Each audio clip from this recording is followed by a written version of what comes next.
बिस्मिल्लाहिर्रहमानिर्रहीम। अस्सलाम वालेकुम दोस्तों, आज का जो मौजू है हमारा वो होगा ईद। ईद फ़ितर जो है वो किस तरह से किस ज़माने में शुरू हुई थी और कैसे शुरू हुई थी और इसका मकसद क्या था, ईद अल फ़ितर। तो आज हम तारीख़ के दायरे में जाएंगे। हम बचपन से अक्सर ये सुनते आए हैं कि ईद जो है ये रमज़ान का महीना या रोज़े वगैरह जो रखे होते हैं, इसके ख़त्म होने की सूरत में खुशी मनाई जाती है। ये बिल्कुल गलत रवायत है और ना ही इस रवायत का कहीं ज़िक्र है, ना कोई ऐसा मसला है। तारीख़ के दायरे में हम देखेंगे कि ये ईद जो है, ईद अल फ़ितर, हम कैसे मनाते हैं और क्यों मनाते हैं, इसका वाक़या क्या हुआ था और किस वजह से इस खुशी को मनाया जाता है। और जो रहे रमज़ान के महीना, तो रमज़ान का जो रोज़े जो थे वो तो अल्लाह ताला ने पहले से ही फ़र्ज़ किए हुए थे। अल्लाह ताला कुरान में सूरह बकरा में फरमा रहा है कि ए मुसलमानों, मैंने तुम पर रोज़े फ़र्ज़ कर दिए जैसे पहली उम्मतों पर रोज़े फ़र्ज़ किए गए थे। तो इस तरह से ये पहले भी रोज़े फ़र्ज़ थे, ये कोई नए रोज़े नहीं आए थे। जो कि कोई नई चीज़ हो, नई ईजाद हो तो उसकी खुशी मनाई जाती है।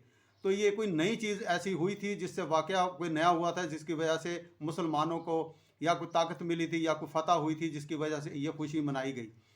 तो ये पहले रमज़ान का वाक़या, शुरुआत रमज़ान का वाक़या है कि मक्का का एक सरदार था कर्ज़ बिन जाबर।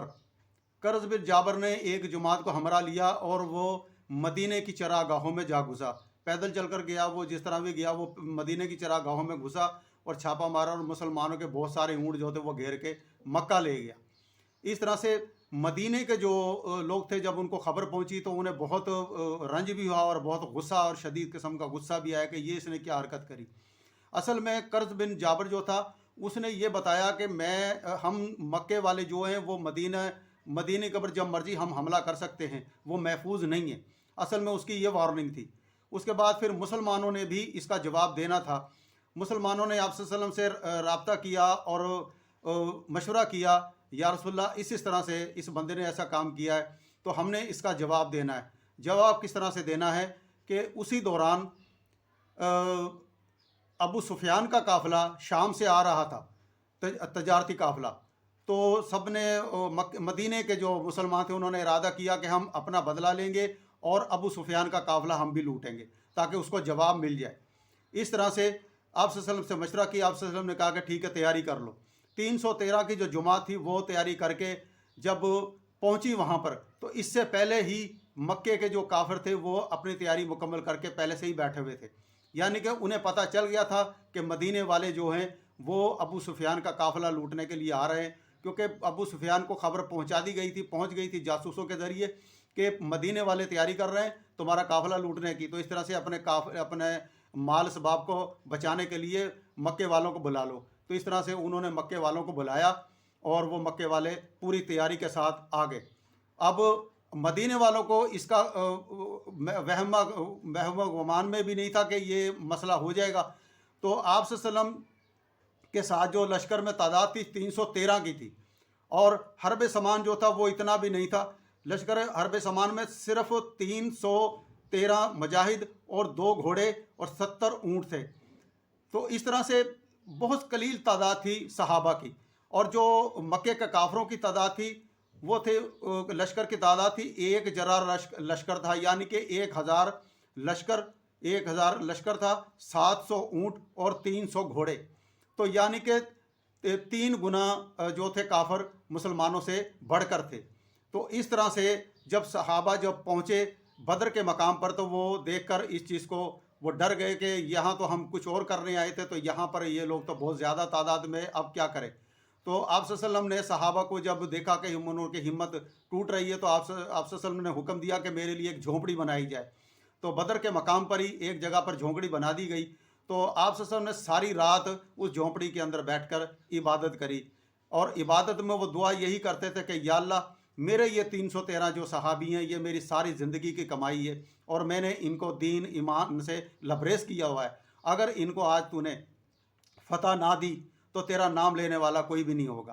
तो इस तरह से अल्लाह ताला ने वही भेजी, और वही भेजने के बाद अल्लाह ताला ने कहा कि ए नबी, अपने सहाबा को खुशखबरी सुना दो और वो घबराए ना और वो दुश्मन पर हमला करें।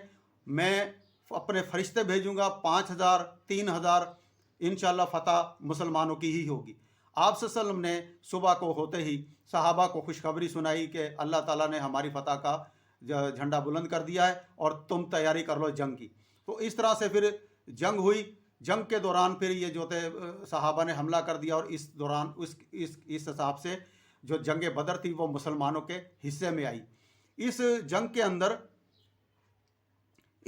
اندر یہ 17 رمضان کو 2 ہجری اور 17 رمضان کو اس جنگ جو تھی وہ ابتدا ہوا اس کا، یعنی کہ شروعات ہوئی اس کی۔ اور اس جنگ میں جب مسلمانوں کی فتح ہوئی تو اس جنگ میں کافروں کا جو سردار تھا ابو جہل وہ مارا گیا، اور وہ مردہ حالت میں پڑا ہوا تھا، یعنی کہ ابھی نیم مردہ حالت میں تھا، مرا نہیں تھا۔ تو اس میں عبداللہ بن مسعود جو تھے وہ پہنچے اور انہوں نے ابو جہل کا سر جو تھا سر تن سے جدا کیا اور آپ صلی اللہ علیہ وسلم کے قدموں میں لا کر پھینک دیا۔ ابو جہل کے پاس ایک تلوار ہوتی تھی الذوالفقار، اور اس کا حدیثوں میں بھی حوالہ آیا ہے، مشکات میں بھی آیا ہے۔ تو اس تلوار کو ابو جہل کی جو تلوار تھی وہ قبضے میں لے لی گئی۔ یہ تلوار وہی ہے جو ہمارے اہل تشیع کہتے ہیں کہ یہ حضرت علی کے پاس تھی تلوار اور یہ آسمان پہ اتری تھی، وہ انہوں نے قصہ کہانی بیان کی ہے، یہ بالکل غلط ہے۔ یہ تلوار الذوالفقار جو تلوار تھی یہ ابو جہل کی تلوار تھی، اور بعد میں پھر یہ عبداللہ ابن مسعود کو یہ تحفتاً آپ صلی اللہ علیہ وسلم نے مال غنیمت سے اضافی طور پر یہ تلوار انہیں دے دی تھی کہ یہ تمہاری یہ تلوار تم نے اس سردار کا سر اتارا ہے، اس بنا پر۔ اس کے بعد اس لڑائی میں جو صحابیوں کی تعداد تھی شہید ہونے کی، 14 صحابی شہید ہوئے، جس میں 8 انصار تھے اور 6 مہاجرین۔ اس کے بعد اسیران جو قیدی تھے اس کے لیے مشورہ کیا گیا کہ ان کا کیا کیا جائے، کیونکہ مکے کے بہت سارے جو تھے وہ لوگوں کو قیدی بنا لیا گیا تھا۔ تو حضرت عمر نے مشورہ دیا کہ کیوں نہ ہم ان سے فدیہ لیں اور فدیہ لے کر ان کو چھوڑا جائے۔ تو اس طرح سے آپ صلی اللہ علیہ وسلم نے حکم دیا کہ ان سے فدیہ لیا جائے۔ 4000 درہم سے لے کر 1000 درہم تک ان کے اوپر فدیہ لاگو کر دیا گیا، اور جو لوگ فدیہ نہیں دے سکتے تھے ان لوگوں کو یہ کہا کہ جو پڑھے لکھے ہیں مکے کے، وہ مدینے کے جو مہاجر ہیں یا انصار ہیں، ان کے بچوں کو وہ پڑھائیں گے، وہ ان کا یہی فدیہ ہوگا۔ اسی طرح سے نبی کریم کی ایک بیٹی تھی حضرت زینب، وہ مکے میں ہی تھی، اور ان کے جو شوہر تھے وہ بھی کافر تھے، اور انہوں نے بھی کافروں کے ساتھ مل کر بدر کی جنگ میں حصہ لیا تھا، تو وہ بھی اس قید میں آ گئے تھے۔ آپ صلی اللہ علیہ وسلم کو جب پتہ لگا کہ ابو العاص جو ہیں وہ قید ہو گئے ہیں، تو جب ان کی بیٹی کو پتہ لگا تو انہوں نے ان کی بیٹی کے پاس ایک ہار تھا جو نبی کریم نے تحفتاً اپنی بیٹی کو دیا تھا، وہ ہار پہنچا دیا گیا وہاں پر۔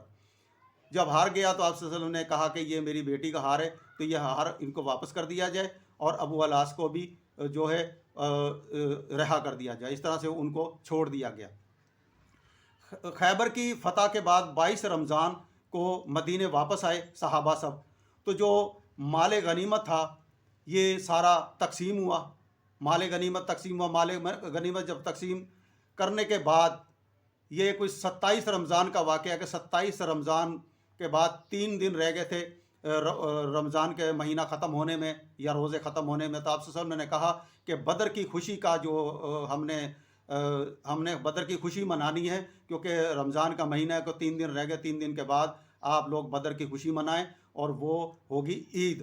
تو وہ عید بدر کی خوشی میں منائی گئی تھی، 2 نفلی نماز پڑھی گئی کہ ہماری مسلمانوں کی پہلی فتح جو تھی وہ جنگ بدر کی خوشی میں منائی گئی تھی۔ اسی طرح سے صدقہ فطر جو ہم عید الفطر کا بھی اس کو لفظ کہتے ہیں، تو جو صدقہ فطر جو تھا وہ بھی اسی مہینے میں ہی جو ہے واجب ہو چکا تھا اور فرض ہو چکا تھا کہ جو لوگ صدقہ فطر دینا چاہتے ہیں، مال غنیمت جو کہ مسلمانوں کے اندر بانٹ دیا گیا تھا جو 313 تھے، اور ان میں یہ جب تو آپ صلی اللہ علیہ وسلم نے حکم دیا کہ جو لوگ شریک نہیں ہوئے اس جنگ میں اور جو ہم اس خوشی میں نہیں آ سکتے ان کو صدقہ فطر دیا جائے تاکہ وہ ہماری خوشیوں میں وہ بھی شریک ہو جائیں۔ تو اس طرح سے صدقہ فطر جو تھا وہ اس مال غنیمت سے دوسروں کو بھی دیا گیا، اور عید پر ایک دوسرے کو دعوتیں دینے کا بھی اہتمام کیا گیا، اور ایک دوسرے کو دعوتیں دینے کے بعد پھر آپ صلی اللہ علیہ وسلم نے کہا کہ نماز عید کی جو 2 نفلی نماز تھی وہ بھی ادا کی گئی۔ نماز عید پڑھنے کے بعد پھر लोगों के घरों में दावतें भी दी गई और एक दूसरे को फिर मुबारकबादें भी दी गई। इस तरह से नमाज ईद पढ़े जाने की बाद ये जो तकबीरों का सिलसिला है ये भी उसी वक्त जारी हुआ था। आप सल्लल्लाहु अलैहि वसल्लम ने कहा कि जो तकबीरें पढ़ी जाएंगी, अल्लाह अकबर अल्लाह अकबर अल्लाह अकबर ला इलाहा इल्लल्लाह अल्लाह अकबर वलिल्लाहिल हम्द, तो ये जब तकबीरें पढ़ी जाएं तो जब घर से निकले तो जब ये तकबीरें पढ़ी जाएं, जब वापसी होगी तो दूसरे रास्ते से वापसी होगी, और जब पढ़ते जाएंगे तो दूसरे रास्ते, उसी रास्ते से नहीं आएंगे वापस। तो इस तरह से ताकि जो यहूद व नसारा मदीने में लोग रह रहे थे उनको भी पता लगे कि मुसलमान इस वक्त ताकत में आ चुके हैं, ताकि उनके दिलों में भी मुसलमानों का खौफ पैदा हो।